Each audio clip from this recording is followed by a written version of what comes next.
खुलुमबाय, आंनि नामा करिश्मा नार्जारी। आं तामुलपुर सिङाव थानाय भालुगमारि गामिनि। आङो मिस डिभाइन इन्डिया 2024 आव विनार टाइटेलखौ लाबोनो हादों। बियो गुवाहाटी रुक्मिणी नगराव अडिट'रियामाव जादोंमोन। बिनि अर्गानाइजारनि मुङा जाबाय आंकुर मालाकार। बेवहाय 1500 से कन्टेस्टेन्टआ पार्टिसिपेट खालामनाय जादोंमोन। मिस केटेगरिनि थाखाय जोबोद टाफमोन बियो। आं जोबोद हार्ड वर्क खालामनो गोनां जादों आरो बिदिनो आङो हार्ड वर्क खालामनानै आं फाइनाली साक्सेसफुल जानो हादों। As a miss divine India 2024 नि विनार टाइटेलखौ लाबोनो हादों आङो। जोबोद गोजोननाय मोन्दों बे विनार टाइटेलखौ लाबोनो हानायनि थाखाय।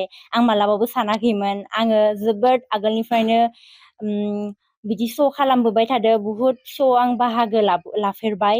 स' आं जोबोद गावखौनो प्राउड फिल मोन्दों। आं बिदि सानफेराखैमोन आङो जि बिदि विनार टाइटेल मोनगोन होननानै। आं गावखौनो बुहुद खुसि मोनदों आरो आङो जोंहानि न'खरनि मानसिफोरखौबो आङो गावनि माबाखौ देखायनो हादों।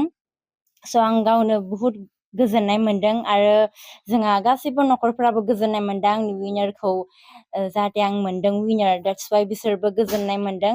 बेनो आरो आं बुहुद बिदिनो क'क्राझार आरो निकासि गुवाहाटी इफोराव पार्टिसिपेट खालामफेरबाय आरो आं बिदि विनार मोनफेराखैमोन। सेकेन्डफोर थार्डफोर मोनदोंमोन। नाथाय आं बे मिस डिभाइन इन्डिया 2024 आव विनार टाइटेलखौ लाबोनो हादों। आं फिउचाराव लयार प्लेनिं खालामदों। जास्ट आंनि पैशन, बेखौ आं इन्ट्रेस्टनि थाखाय खालामो आरो आं एक्ट्रेस जानोबो लुगैयो। नाथाय आंनि एमआ जाहैबाय लयार।